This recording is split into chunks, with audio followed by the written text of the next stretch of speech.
जब हजरत अब्बास बीबी सकीना के कहने पर इमाम हुसैन और बीबी ज़ैनब से इजाजत लेके पानी लेने के लिए नहर फरात की तरफ बढ़े तो तारीख ने लिखा ऐसा शेर की तरह हमला किया कि फौजे यजीद के सिपाही हिलने लगे, हजारों के लश्कर को चीर के। जब हजरत अब्बास नहर फरात तक पहुँचे तो पहला कदम नहर के किनारे पे रख के फरमाते हैं, ऐ पानी तू यहाँ मारा मारा फिरता है, क्या तुझे पता नहीं हुसैन के बच्चे 3 दिन से प्यासे हैं। जनाब अब्बास का ये रोब देख के पानी तड़पने लगा और नहर फरात में कुछ ऐसी हलचल मची कि वो अपने कद से ऊंचा होने लगा और ख़याम हुसैनी की तरफ बढ़ने लगा। इतने में जनाब अब्बास के कानों तक की आवाज आती है, ऐ अब्बास इस पानी को हुक्म न दे कि वो हुसैन के खैमे की तरफ रवां हो, क्योंकि अल्लाह की मर्जी ये है कि अल्लाह की तमाम नेमतें अल्लाह के महबूब के घर से दूर रखी जाएं, ताकि वो हर सख्ती सहकर भी अल्लाह के दीन को बचाने में कामयाब हों। ऐ अब्बास ये शुजाअत का इम्तिहान नहीं, सब्र का इम्तिहान है। जनाब अब्बास जैसे ही अपने बाबा के लहजे को महसूस करते हैं तो फरमाते हैं, ऐ मेरे बाबा मैं तो अपने आका के बच्चों के लिए पानी लेने आया हूँ। फिर आवाज आती है, ऐ अब्बास जो तू पानी मश्क में भर रहा है ये पानी रसूल अल्लाह के बच्चों की प्यास नहीं बुझाएगा, क्योंकि जैसे ही तुम लश्कर की तरफ पलटोगे तुम्हें शहीद किया जाएगा।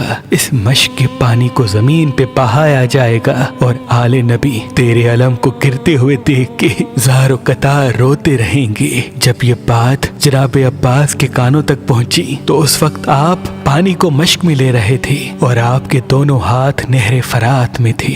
आपने उस वक्त दुआ मांगी कि ऐ मेरे अल्लाह मेरी आकाज़ादी सकीना से पहले इन हाथों को पानी लगा है।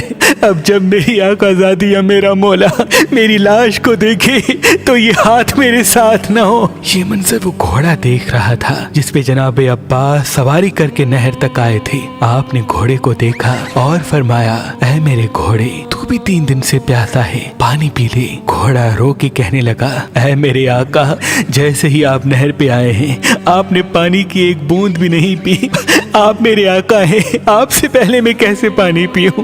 पहले आप पानी पिए उसके बाद मैं पानी पीऊंगा। बस घोड़े ने जैसे ही ये कहा जनाब अब्बास ने सकीना के खैमे की तरफ मुंह किया और फरमाया, ऐ मेरे घोड़े जब तू अपने आका के बगैर पानी नहीं पीता तो मेरा आका हुसैन 3 दिन से प्यासा है, उनके बच्चे प्यासे हैं, मैं उनके बगैर कैसे पानी पीऊं? बस जनाब अब्बास मश्क को लेके जैसे ही खयाम की तरफ बढ़ते हैं तो फौजे यजीद में ये आवाज बुलंद होती है कि चाहे कुछ भी हो हुसैन के खैमों तक पानी न पहुंचे। चारों तरफ से जनाब अब्बास पे हमला किया गया और एक जालिम दरख्त के पीछे से छुप के जनाब अब्बास के बाजू पे वार करता है। जनाब अब्बास का एक बाजू कलम हो जाता है।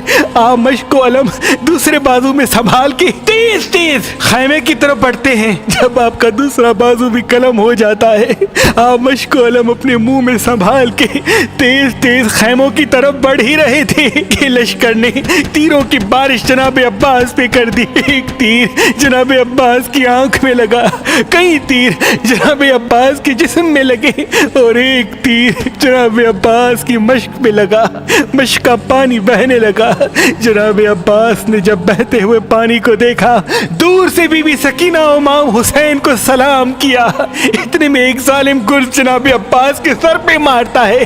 आप घोड़े की ज़ीं से जमीन पे आते हैं। तारीख ने लिखा कि अरब की सरजमीन पे जनाब अब्बास से बड़ा किसी का कद न था, लेकिन जनाब अब्बास की कब्र मुबारक उस कद के मुकाबले बहुत छोटी है।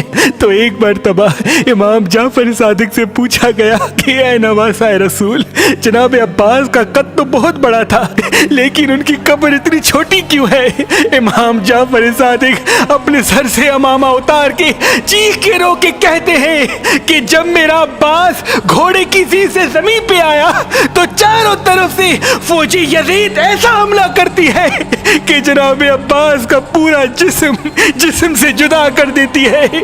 इमाम हुसैन जब जनाब अब्बास की लाश तक पहुंचते हैं तो उनकी लाश साबित नहीं होती।